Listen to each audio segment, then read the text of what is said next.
Hello, good evening. This is Brother Benson Media, and today we are blessed to have this opportunity to just have a conversation, just as usual, a conversation that is all geared towards the betterment of our country. And before we start, allow me to take this opportunity to first welcome Uganda and everyone who is watching, including our good friend who has already joined.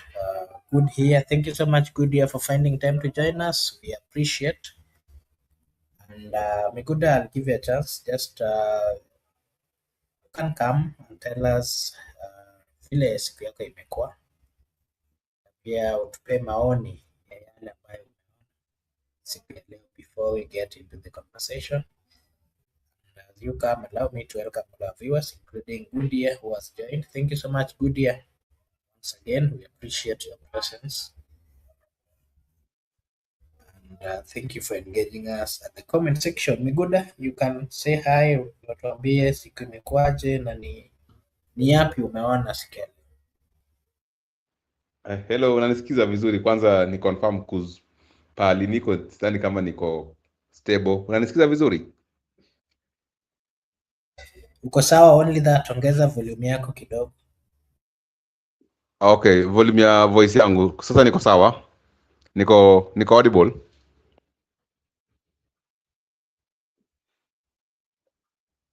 Makbura, can you for confirm if I'm audible or I can change mic?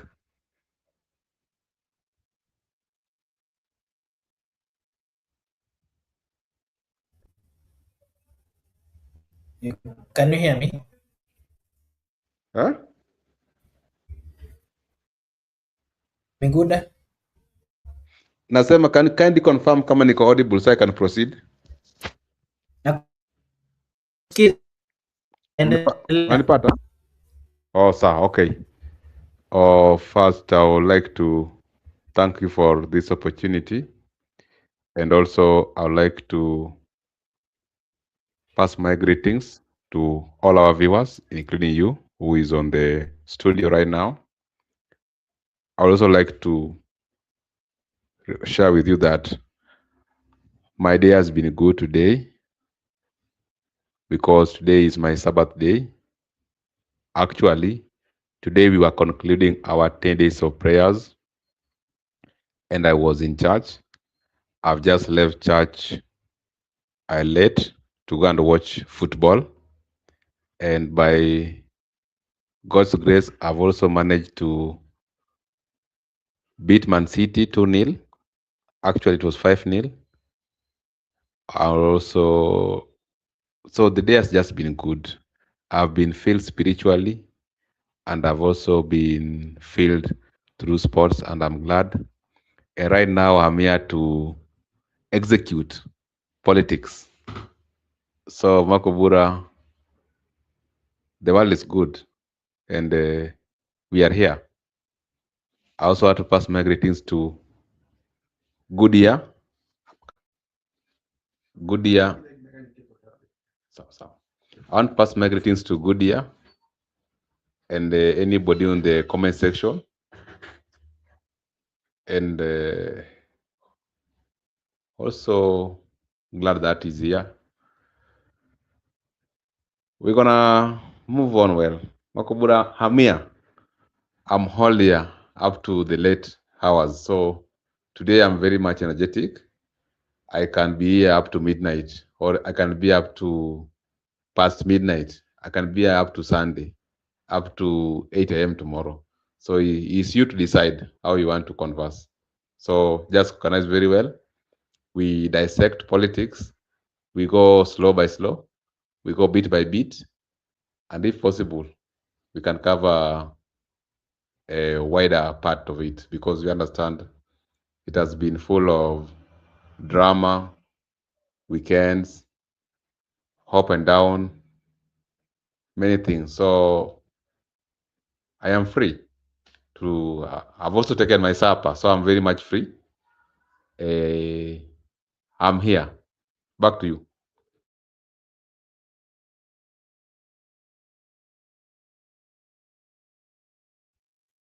Okay, thank you so much, and allow me to as well welcome all our viewers, and to remind you that this is Brother Benson Media, and over here we do say that your opinion counts. If you're watching for the first time, we request you to kindly like and subscribe. If you like or you subscribe, it is a way of supporting us, na sisi hapa tutasema ni asante. Migude, I wanted to get straight to the discussion that we are having tonight. And from Sagana to Kampala, Ruto meets Nyeri UDA leaders as Museveni is elected as the president. That would be the topic. Have a discussion.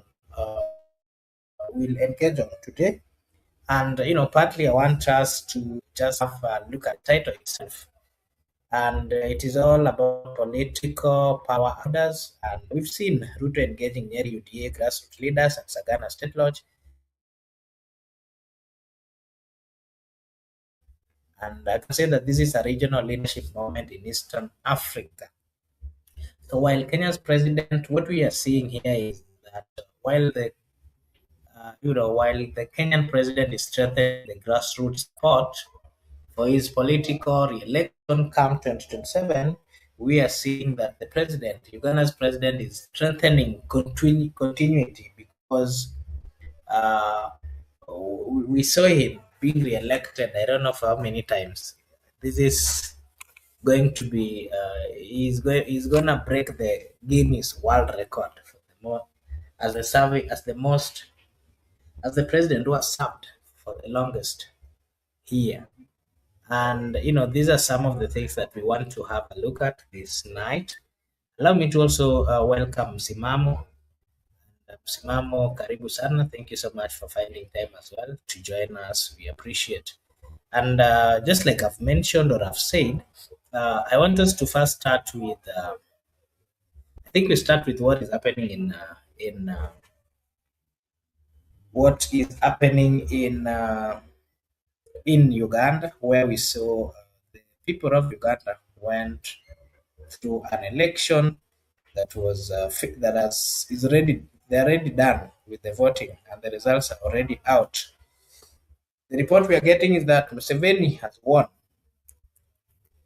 and I'll start with you, I'll start with you, our good friend Msimamo. You come kindly tuambie siku yako imekuwa vipi na utupe maoni yako. What is your general view about the election that was carried out in Uganda? Asante ndugu yangu host, ndugu yangu hapa Nguda, na upande ule mwingine wa pili wa comment section ndugu yangu Jescona na wengine ambao wako upande ule. Siku yangu kwa kweli imeendelea vizuri, japo niliingia jana kutoka safari kutoa safari yangu haswa ya kuendeleza haswa azima yangu ya hamasa mashinani, so nikatoka jana Nairobi, lakini kufika nyumbani pia tukapatwa na msiba. Ninavyozungumza tuko Taru. Kwa hiyo hayo ndo ambao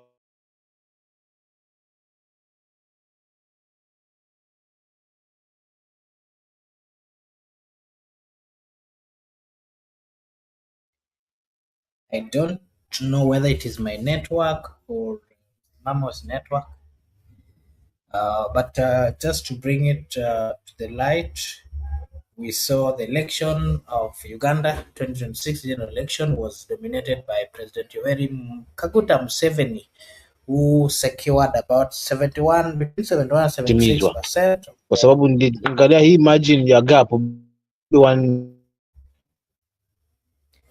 Msimamo, kindly check on your internet. I think you have a problem with your internet. We can't hear you. Kindly. na pamoja na msema mambo hayajakwenda sawa kwa sababu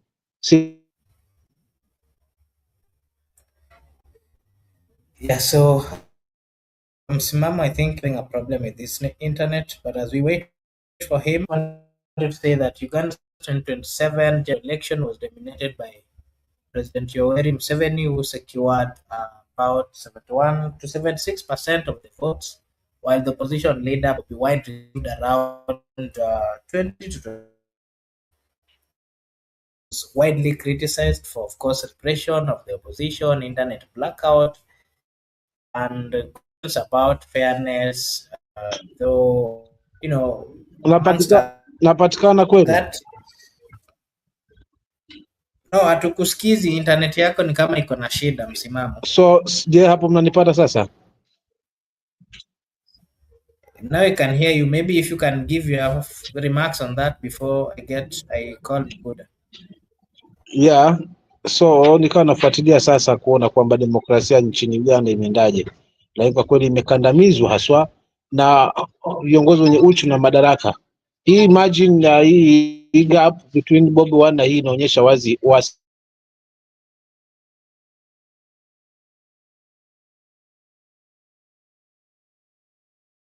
Miguda, I think you can pick over. Msimamo is having a serious problem zaidi kwamba nini kilijampiga kura zaidi ya uchu wa mamlaka. Nafikiri hilo ndio kubwa zaidi la Uganda, kwamba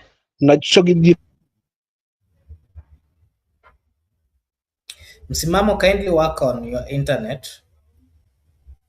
Miguda, can you hear me?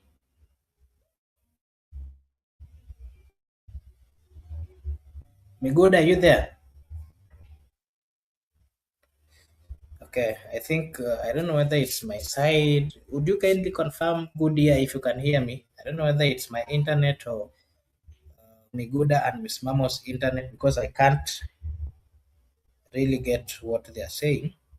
But as You can we get me, my friend. I have a very stable internet. Can I proceed? Please proceed. I had called you, but you are not answering as well. Okay. Sorry.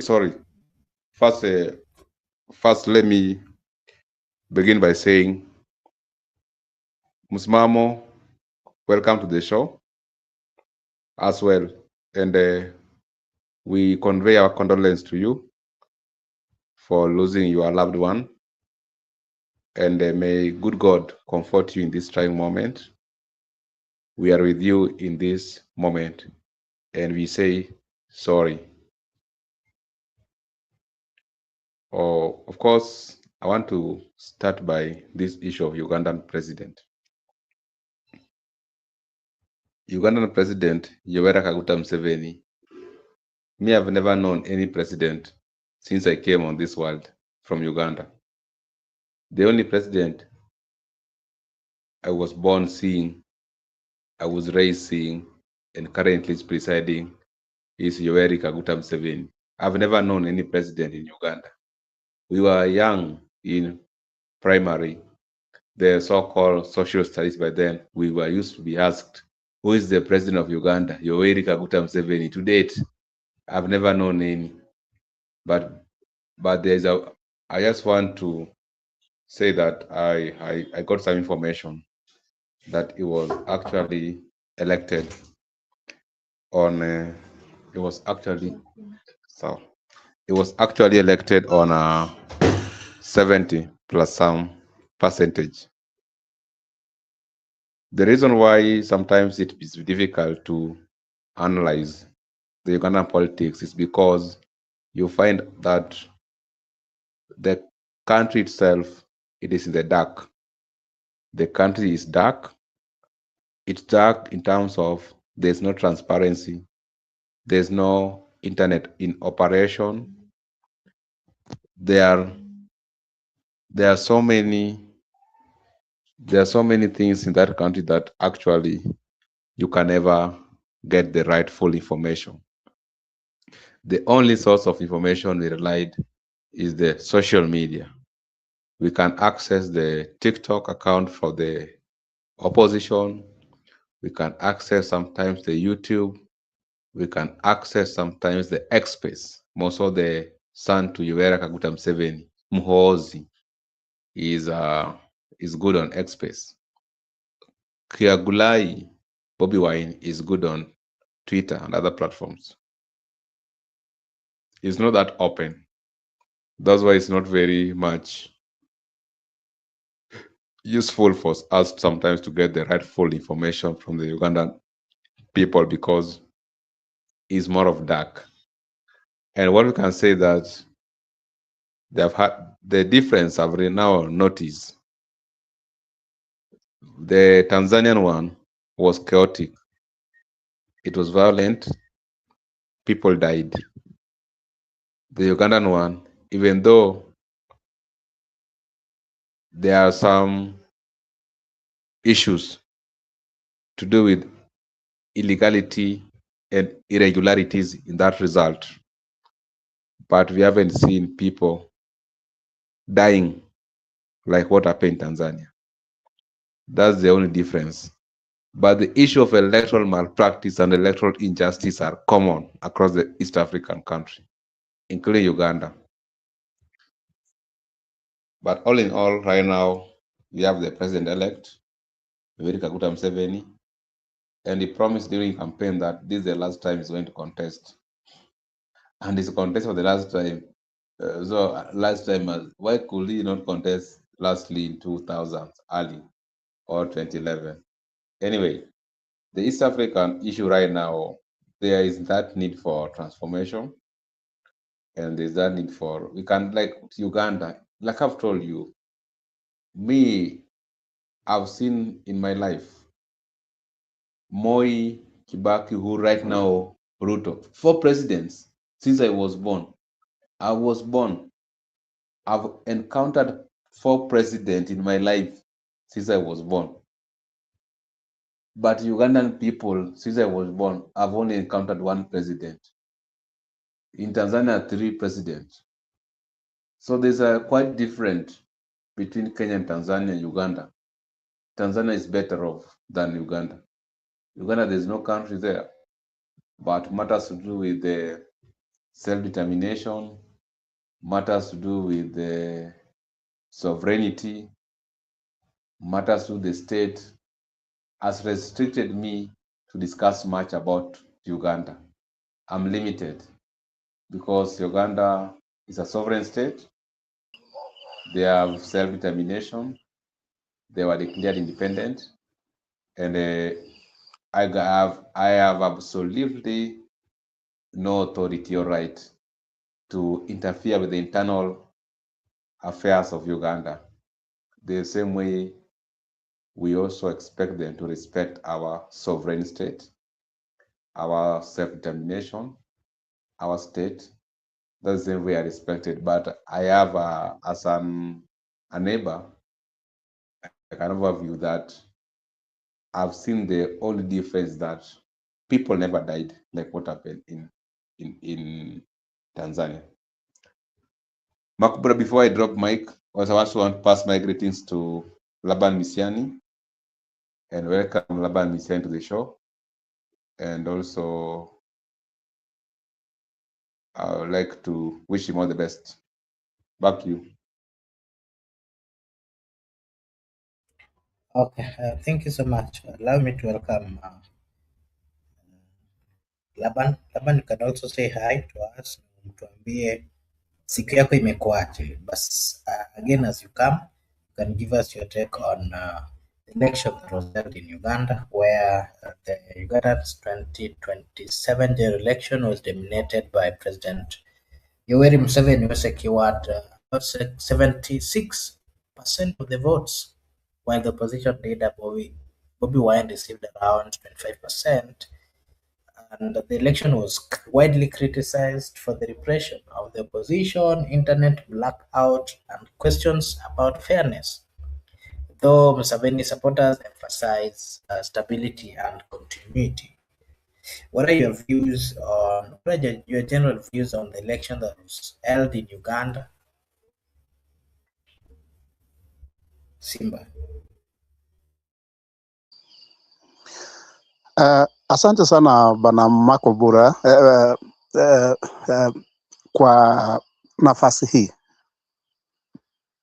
Mimi nimeshinda vizuri na sidhani kama kuna haja sana tuongelee mambo ya uchaguzi wa Tanzania. Tanzania, our friendly country, ilikuwa ni siasa zao za ndani, but Uganda iko na vile ilikuwa kutoka kitambo. Mapinduzi yalifanyika Uganda mpaka wakati Museveni alipompindua Milton Obote na kuwa rais. Tangu wakati huo aliweza kuzuia mambo yenye yalikuwa yanafanyika, ndio hizo mambo ya mapinduzi kufanyika. Na mwisho kabisa niliona Museveni akifungua kiwanja kikubwa sana cha AFCON. Mimi sioni kama Waganda ni wajinga. Waganda wanampenda rais wao na wamefanya uchaguzi. Museveni yako na another 5 years to rule Uganda. Kama ataamua kuretire, kama wataamua waendelee na yeye, hiyo ni mambo yao. Lakini mimi sioni kama kuna tofauti kubwa sana na matokeo ambayo tutakuwa nayo in 2032. Malalamishi yatakuwa same, kwa sababu nchi zetu za Kiafrika, especially sub-Saharan countries, zinajulikana. Not only sub-Saharan countries, mpaka West Africa. Viongozi wa Afrika ni wale. Ile kitu yenye iko ni wananchi wajue kazi yao, wanasiasa wajue kazi yao, wanasheria wafanye kazi yao, na kila mtu afanye kazi yake. At the end of the day, sisi ni wana wa Mungu, sio wana wa nchi.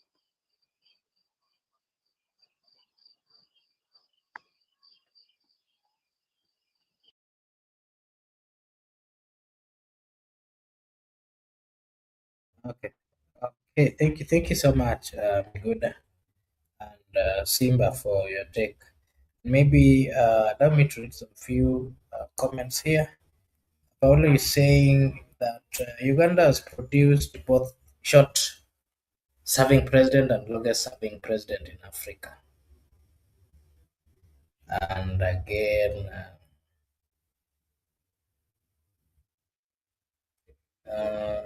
who was the Uganda's shortest president? Was that Milton Obote? I don't know. Yeah. So maybe Miguda, before we go to the other question, we've seen repression amongst the leaders in power, where we saw this happening in Tanzania, where opposition leaders were not given an opportunity to express their will, and also an opportunity to look for the votes, interact with the people freely. Consistent arrest here and there. We are seeing the same thing in Uganda. Mr. Miguda, as Museveni won with around 7.9 million vote, while Bobby Wine was having around 2.7 million vote. And we also saw that the NRM retained majority with 265 members of parliament out of 529. We just a general view. Again, what was seen over there is that supporters of Museveni were emphasizing on the stability of the country, continuity, and also the legacy, especially in the rural areas where the NRM influence was stronger. Where we also saw the campaign slogan, they were saying that protecting the gains, that is the side of the government. But again, on the opposition side, or the critic side, we saw the Bobby Wine NUP party and its supporters claim the election was not free and fair, citing house arrest of Bobby Wine during the vote counting. We saw the internet blackout imposed during the election week. We also saw reports of intimidation and repression of opposition figures, where many observers argue that the outcome was predetermined, given Museveni's control of the state machinery. And when we look at the international analytical perspective, we see that analysts note Museveni win deepened succession question, and he has ruled since 1986 and is now 81 years old. There's also pressure mounting to address the youth unemployment and also the Gen Z frustration, which remains a major challenge in that particular region. The election also highlighted Uganda's generational divide, where the older voters favor stability while younger voters demand for change. What are the challenges that also being faced in this? We saw things to do with legitimacy concerns, youth discontented with what is going on under the economy and the political inclusion. We are also seeing the succession and certainty where Museveni long rule raises questions about what happens what happens after him, especially the party that is currently ruling. Miguda, what would be your view about the long term, the many years that Museveni has served? And again, what are your views on the cries that are there from the opposition side? Before we get to the next topic. I don't want to delve too much in the issue of Uganda.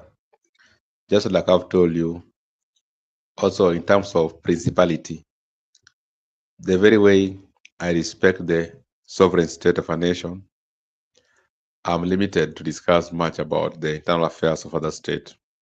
The same very way I'm also expecting them to respect my sovereign. That is how it works internationally. Uganda is a sovereign state, as we have said. They have challenges as one of the African countries. They have challenges with democracy. When I point out democracy, I mean that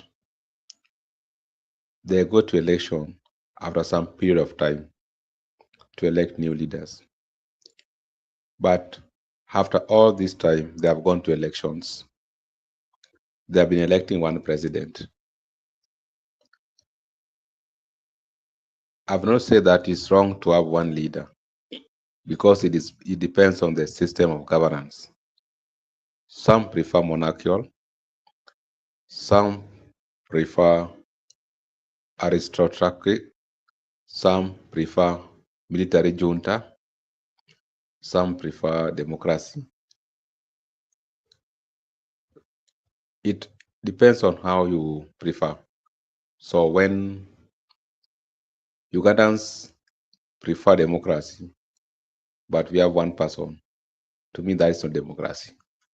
That's the much I can say. Maybe some can also argue that what is loved, you can't be loved by the entire generations. But that's now left for them to discuss. But I initiate my statement by saying those are some of the challenges we have with democracy. Because at times, democracy, someone can work for life. So why were we integrating democracy into our system, if at all that is the case? Another issue I want to discuss about what you have asked me. When elections were declared and Museveni won those elections with the majority of the people, that is members of parliament, there's a difference. We cannot analyze Ugandan politics the same way we are analyzing our politics. Because between Kenya and Uganda, the difference is like day and night. We are two different pairs. We are distinct. If you go to our constitution, it has vested all sovereign power to the people, Mwananchi. But to Ugandan, the sovereign power is vested to the state. It means that it's the state that can exercise that power directly or indirectly. That's why on election day, the state allowed the military to come and guard them internally. Unlike Kenya, whereby it's very clear that the external duty is for the military. The police are the one do the internal duties, and also all sovereign power is vested to the people. So we have two different countries. We have two different legal systems. We have two different people. Like in our case, we are diverse, 43 plus, then they are not more than 10. That's why when we want to analyze this politics of Uganda, it must be very much objective and be distinct. How do we discuss Ugandan politics with the Kenyan politics. But all in all, there's a challenge in terms of democracy across Africa, even in Kenya here, and also the issue of international organization verifying the elections. But the facts are he has been leading right now in those elections, and chances are that is going to be sworn in. But it's very sad for the Ugandan people, even though they are saying they have embraced him, they loved him, but it was not monarchical, it was not military junta, it was democratic process. So we expect a new leadership to come into play. We don't expect a permanent president, because why do we go for elections? Why was democracy introduced? So I think democracy sometimes must have regulations. And this is a very important point, Makobura.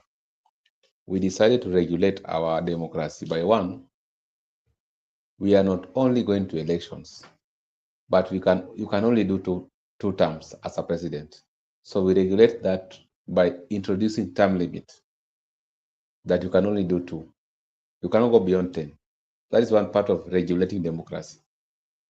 Even though they have democracy to their country, Uganda, they should regulate, they should introduce a term limit. People like Museveni should be given term limit, because there are many Musevenis in Africa, across the world. People should be given term limit. That's one of the ways to regulate democracy practices. And people should also vest the power to the people, not the government. So by giving the people the power, all sovereign power belongs to the people, not government. Those are one of the ways to regulate democracy.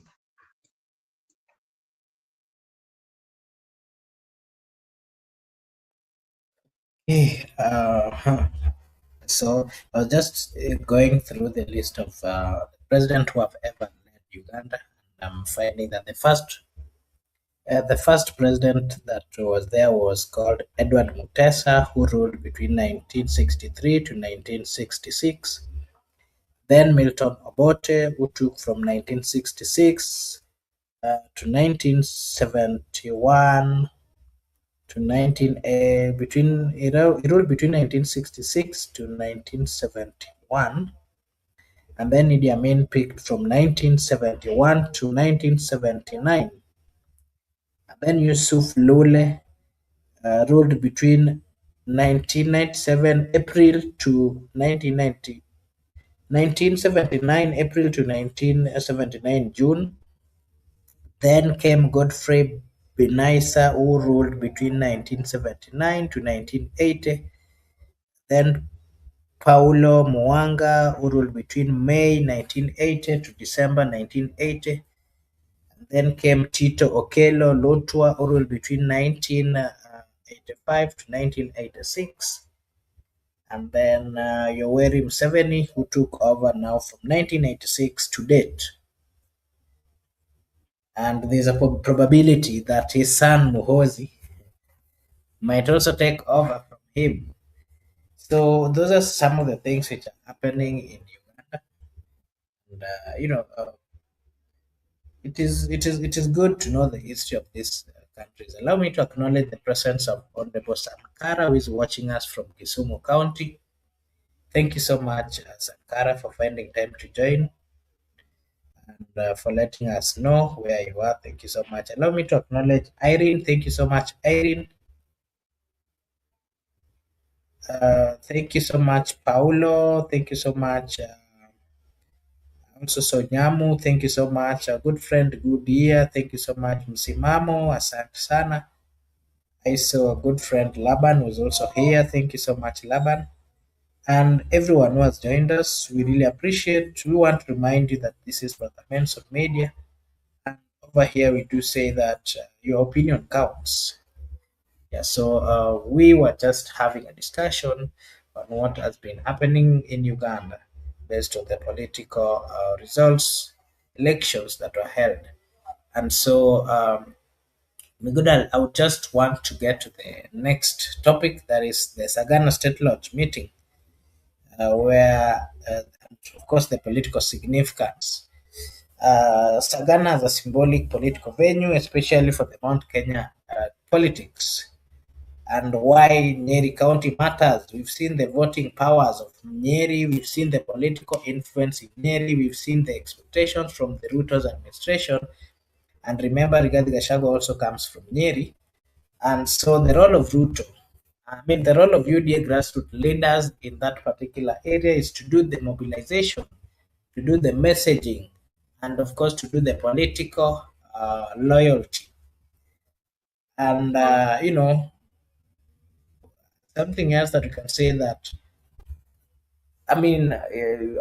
you can give us your take on Miguda is Ruto rebuilding trust in Mount Kenya? Is this meeting all about economic concern, party unity, or future elections? Miguda, you can give us your take on that, because we saw a huge number of people in that particular meeting, and it was being said that it was a meeting for grassroots leaders within Nyeri, and specifically for the UDA party. The question that is also out there is that the huge number of people who appeared, including the governor of Nyeri, who also spoke and said that he is still a member of UDA and is expecting the president to do his part, and then after that he will also uh, have no other reason but to say two term. So, Mr. Migura, what is your view? What is your take on what is happening in the meeting that was held by the UDA? Okay, I just want to say the meeting that was held by the president at Nyeri, first it confirmed that the campaigns are on, the president is campaigning, and from the look of things, I'm not seeing him relenting, and I'm not seeing him abandoning his political party, that's UDA. He's continuing to popularize UDA, mobilizing grassroots leaders, and that's why you saw the other day when he was at the Uasin County, he actually lined up in a primary school and cast his ballot in the grassroots election. He actually participated in the grassroots election for the UDA grassroots elections. That's a clear indication that he's busy strengthening UDA, his political party, and he wants it to be strong. And that's why he has gone further to see the people at Nyeri. And when he was welcomed by Kahiga, you saw the people and photos. They were done in UDA caps, scarves, and they were chanting two term. So to me, I just want to believe that it's just a campaign mode, and no one is restricted to campaign in any part of the country. You can move across the country, and that's why we are telling the people who are still in those eras whereby they used to give people ultimatum that do not dare to come to my region. How will you feel when they also decide to do so? Because even if you are a local person, you don't get out of your region, you can dare people to come to your region. But what about some people who want to go to other regions? How will they be received? Because the fact that you are ever at Opoda Farm doesn't make me to ever at Opoda Farm. Me, I like to go to Nyeri many times.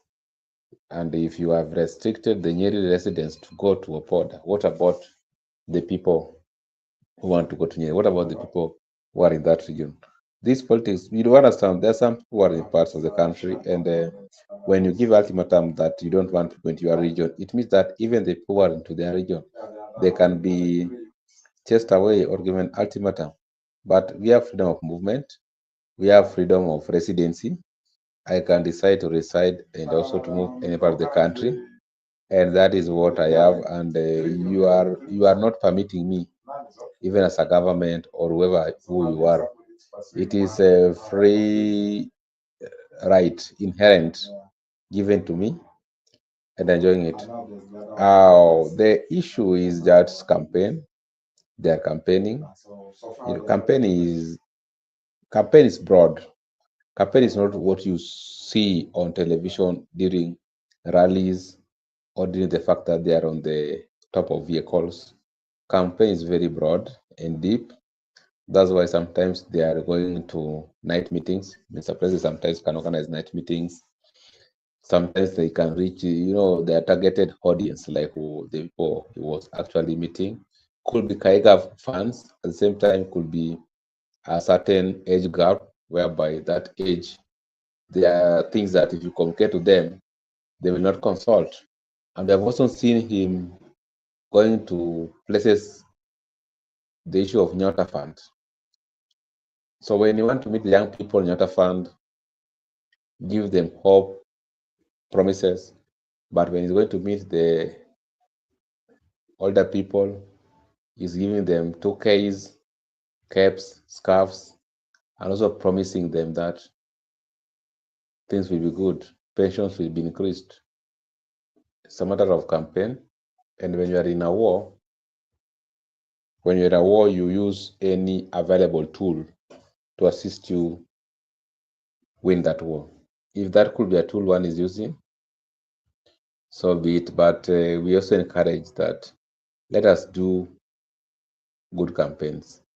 Let us not engage into bribery, because in accordance to law, voter bribery is not permitted. Let us not engage into hatred, whereby you spread hatred among communities, you spread hatred among people. Let us avoid intolerance, whereby you don't tolerate your competitor. And let us also avoid incitement into our campaigns. We should not incite each and every person. Most of we are taking advantage of our people.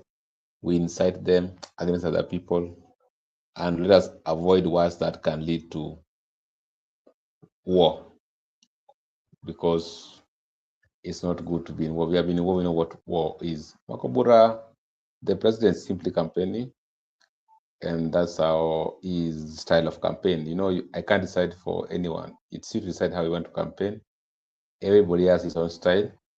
Nowadays we are saying kila mtu acheze namba yake, tukutane huko mbele.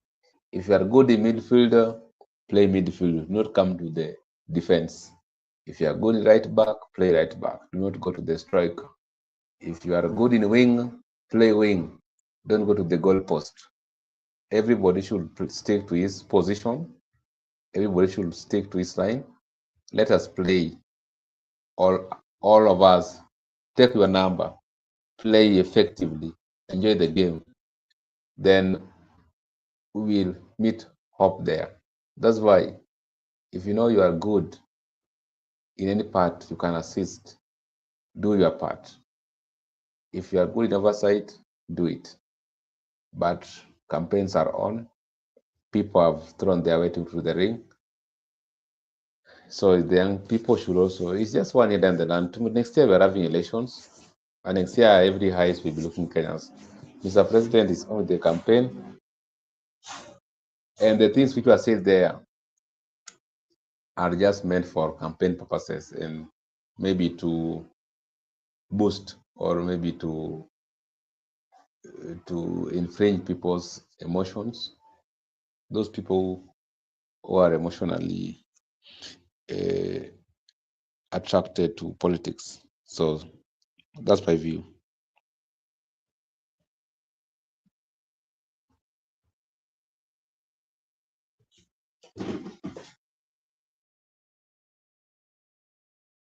Okay, thank you so much, Miguda. And allow me to just hear from Msimamo as well.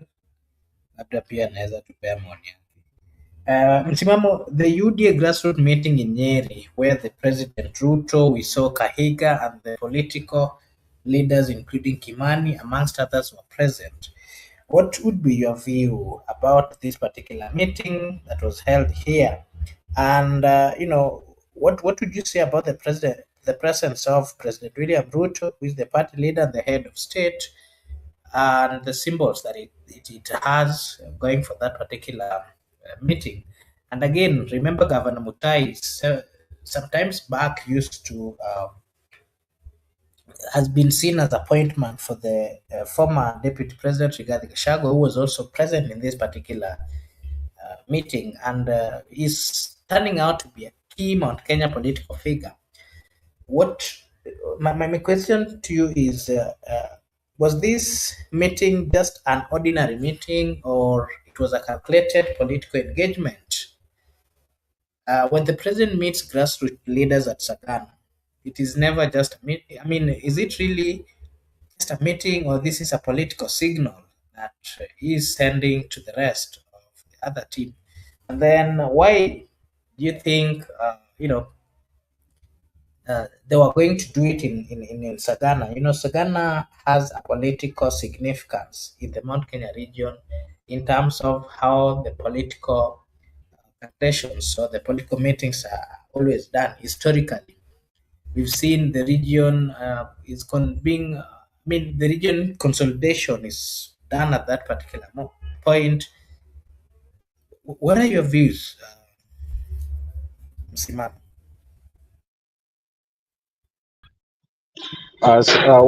My views is kwamba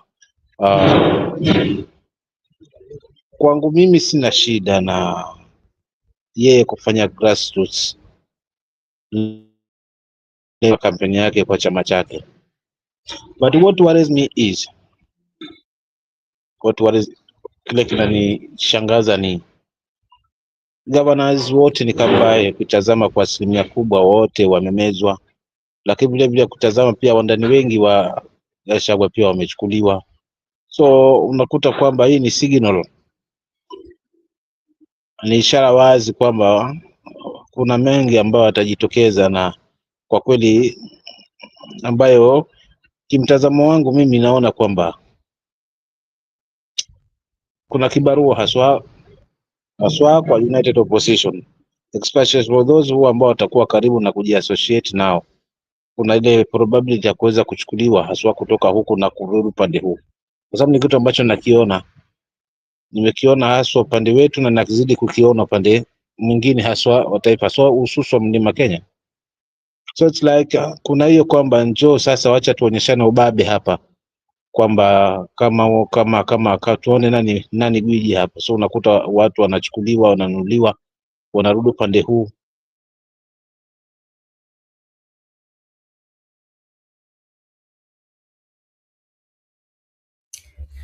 Msimamo, are you there? I can't really hear you. I don't know whether Kuna hiyo hali, lakini wameweza kurudi upande huu. Kwa hivyo huyu kumwasi Gachagua kurudi upande huu sige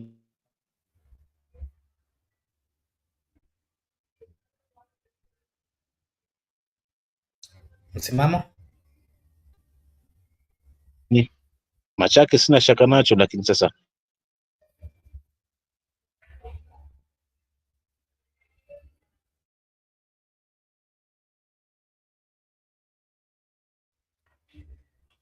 Msimamo, can you hear me? mama na I don't know wananchi. whether So something you're not very clear. I don't know. You have a problem with your internet. Kindly just check or do a refresh and then it can will be able to yes, get your take clearly. You can hear me? mimi nakusikia. Yeah, so you've been breaking. I don't know whether it's your network.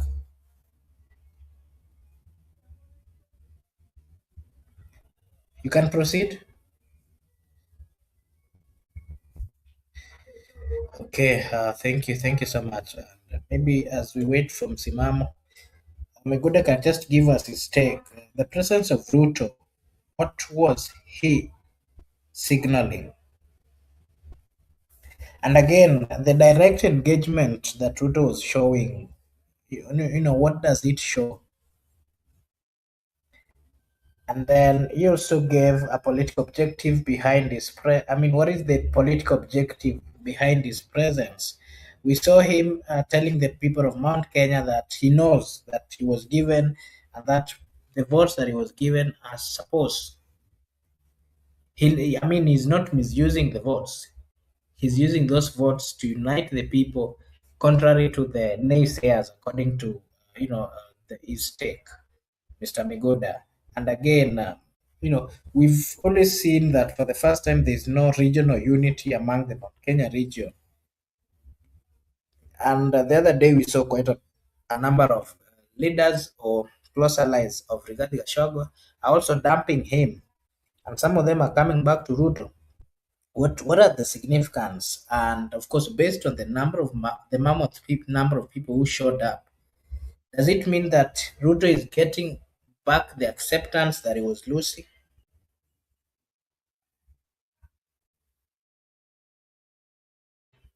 Migoda? Okay. I've gotten your question. Let me respond to the question you've asked me. You have stated very unequivocal that when Ruto visits Mount Kenya, he appeals to them, he dances their tune. Just like I've told you, he has decided to campaign. He's on the campaign trail, and he can use anything that is possible for him to persuade the people, including lies. When he met Kaiga, to some extent, the Kaiga said is under UDA government because that is what party, that's the party that he actually was elected on. And the current government is for the UDA, and the presiding president is William Ruto. They are working hands in hands. That is not wrong, because even in the constitution, there's coordination and cooperation between the county government and the national government. If today I become the governor of Nairobi and I'm on a DCP ticket, then the president is William Ruto. I'll work with him on cooperation, coordination, because there are some functions that have been devolved, and there's some functions that you need a county government, national government for you to go ahead, including National Assembly. There are some approvals they do, including senators. They approve some functions for you to proceed. That one you can work together, but you can differ politically. That's why I've said I'm in DCP, is in UDA. The fact that I'm in DCP and is in UDA, that's a very crystal clear that we are not in the same camp, because I'm not defending his political party. I'm defending my political party. I'm not defending his political parties. Therefore, we can only work. Even if we differ ideologically, even with you right now here, does it make me not to call your phone? I can still call you. I can still engage in other things. Maybe I want you to present for me a certain check into the bank, and you are closer to that bank, or maybe you are the branch manager. Then politically, you are affiliated to Matiang'i. Politically, I'm affiliated to maybe Oburu Odinga. The fact that I'm in need of your services, I must reach you out and engage you on how you can assist me to actually acquire whatever I wanted to acquire. But when we come back to politics, I still disagree with your agenda, your manifesto. The way I look at Kenya is not the way you look at Kenya. We look Kenya differently, and we have best views of the country, best visions. Even somebody else somewhere thinks that he or she is the person with the best one.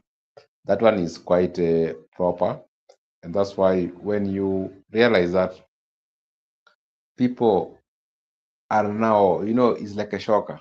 But let me now be open to you, Makubran, and be very keen here. When Mutahi Kaiga welcome president, and donning a UDA jersey. The people call him a conning heir, that yeye ni Sungura mjanja.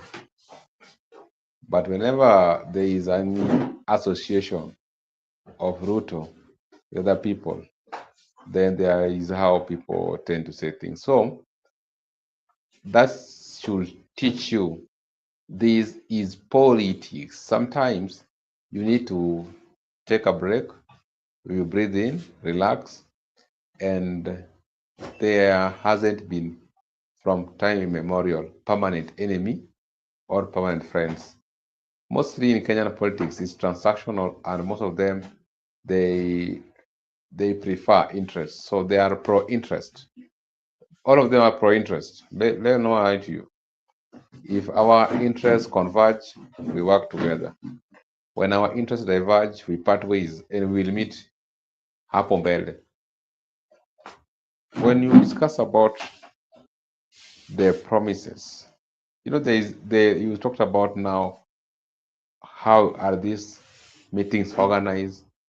Why are now people who are earlier affiliated to former deputy president currently are running out of his camp? Politics works that way. Sometimes you have the people, sometimes you don't have the people, because maybe you rented those people, you are paying them money, you are giving them food, but there will be no money every day or food. How will you keep them? How will you maintain them? Maybe you are sending them 100 bob, 200 bob. If you see people defecting from Gachagua camp going to Ruto camps, first, those people are not principles in politics.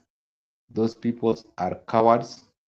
They don't have decision to be made.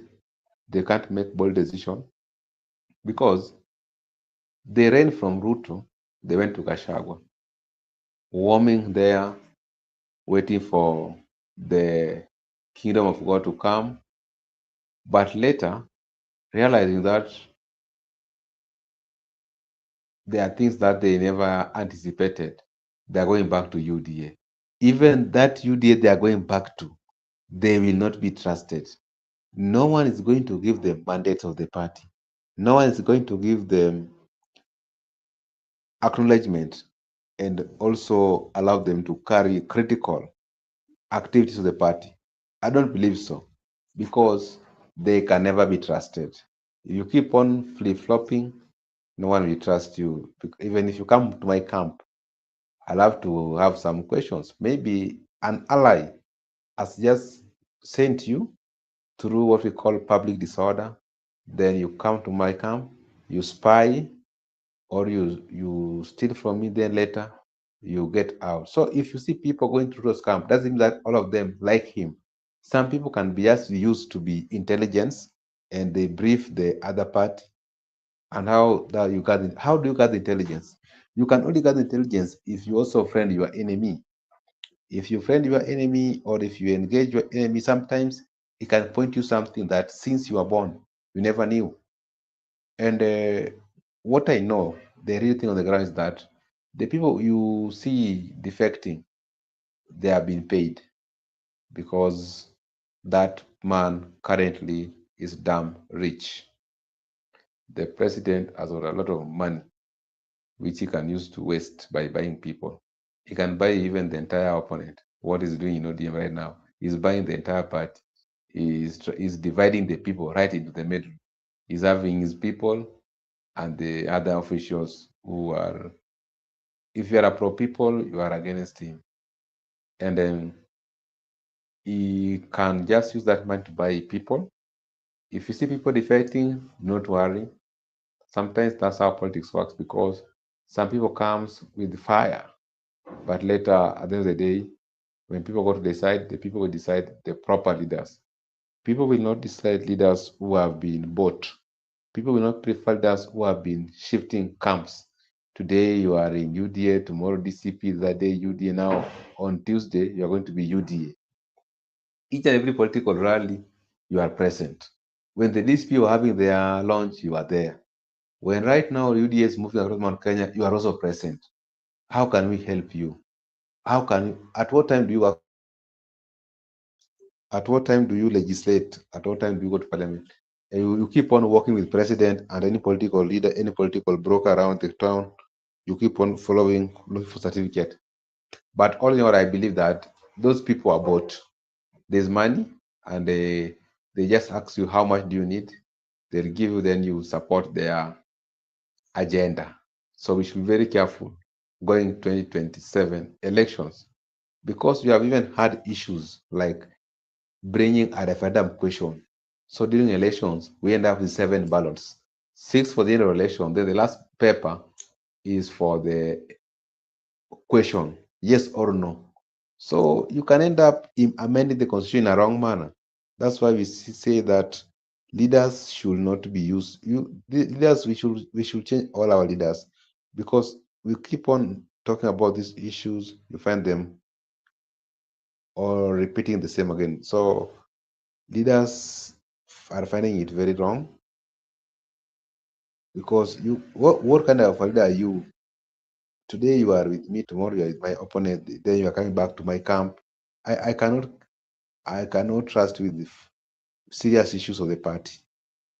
So even if they are doing so, but remember, that's a long-term program. So you can decide to do so, and the next election, people will not elect you because of your own greed and selfish.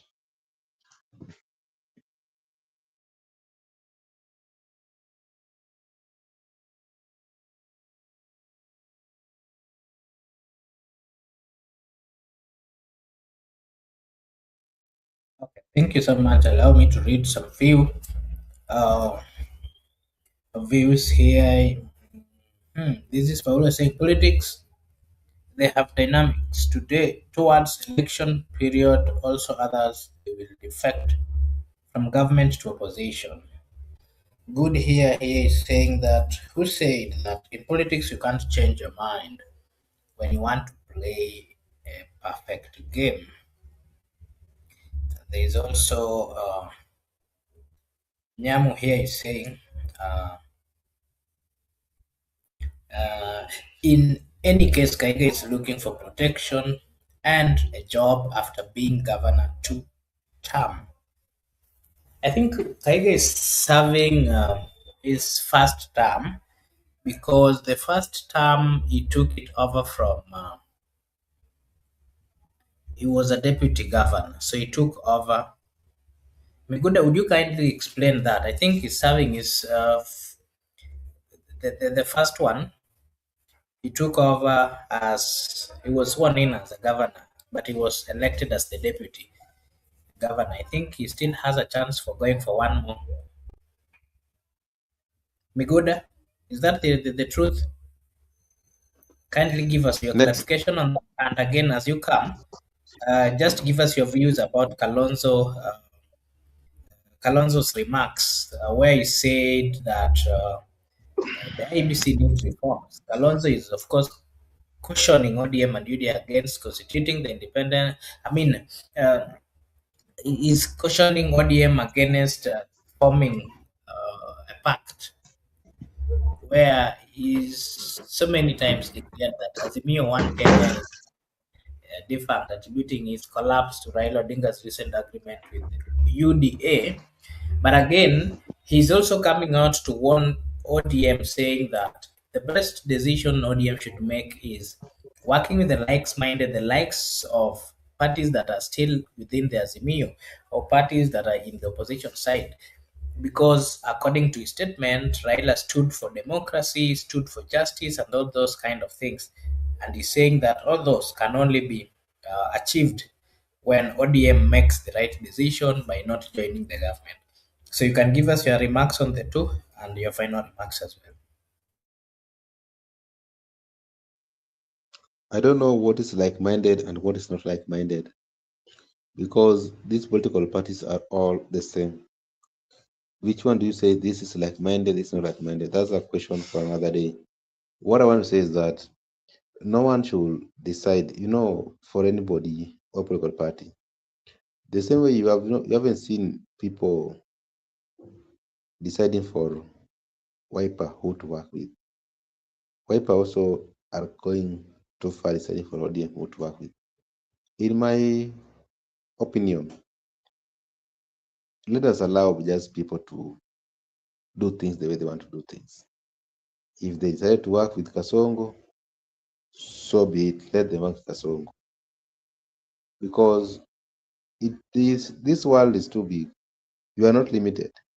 If you can decide to do other coalition, because it was not written or it was not made for Kenyans that you must just have a coalition with ODM or Wiper. I think things can just move even without ODM and Wiper into the scene. So ODM already have made their decision, their mind, and let them just go where they are going. People will meet hapo mbele. You can't decide for them. Let them just go and also tell us what they will see. Because remember when Premier League started, the enemy was Arsenal. So first they sent Man City to go and anyway, then they sent Liverpool to go. Then finally we sent Manchester City. Today Manchester City disappointed us because Arsenal is side of it. So what I'm trying to say, let us not decide for people that you go and do. You yourself do it. As Wiper, form coalition with like-minded people.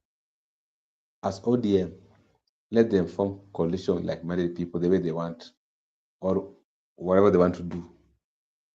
They are grown-ups. They understand these things, negotiations. They understand how to negotiate toughly and come to consensus.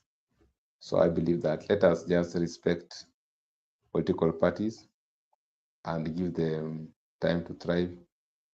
But this issue of a single political party giving the other one direction, that is not good. Because when we talk of democracy and we talk of equality, it should be applicable to all. Not that it is only democracy and it is only justice when it is done to you.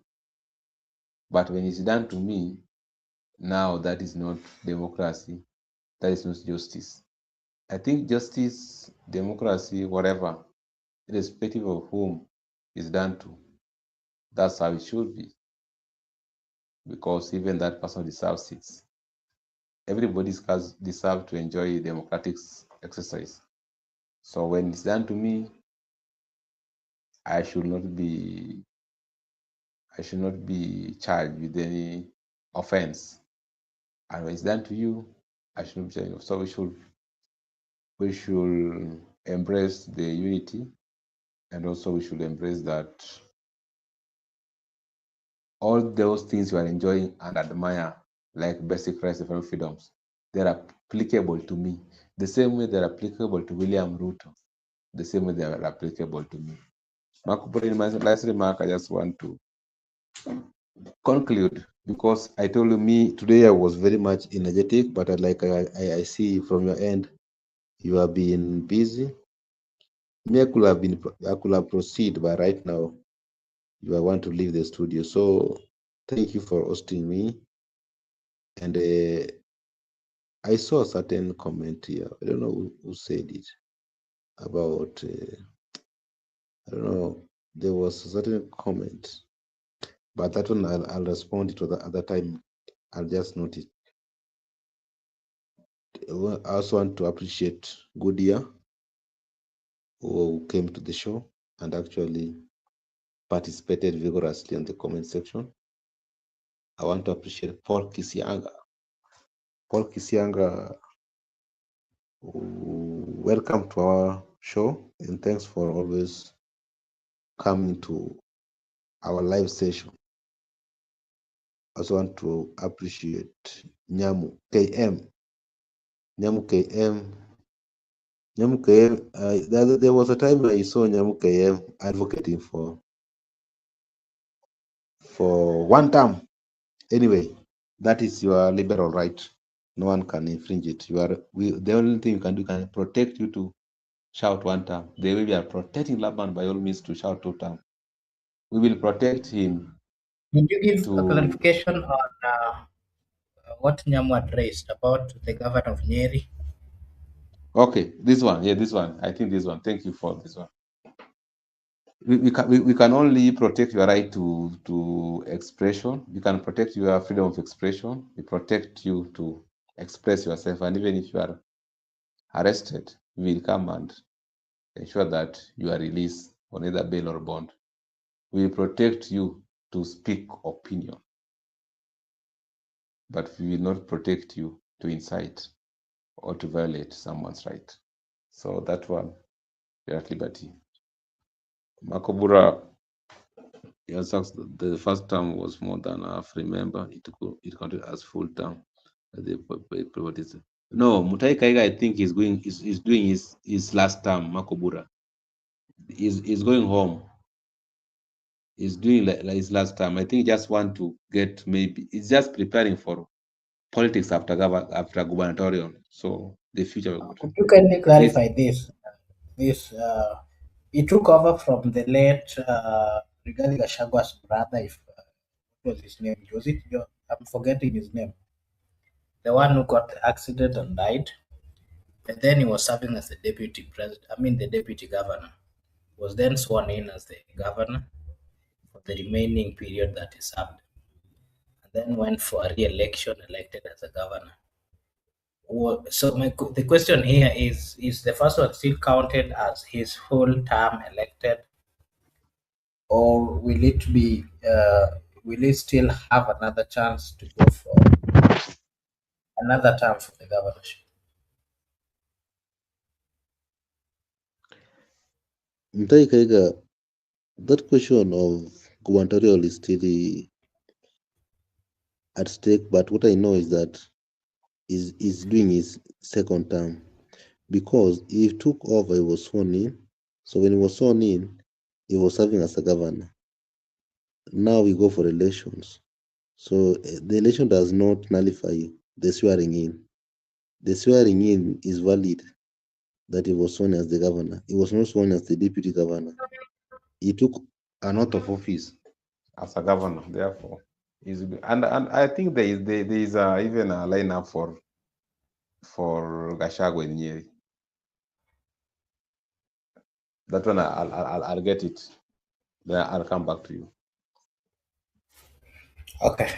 Thank you. Your final remarks? My final remarks. We meet tomorrow. Bye bye. Okay, thank you so much. Allow me as well to acknowledge the presence of Nyamu, Paul, Gudia, Laban, Msimamo, and everyone who joined us today. Kennedy, Sankara, Irene, we really appreciate. Thank you so much for finding time to be with us and to join us. Don't take it for granted. It's an honor that you guys have been giving to us.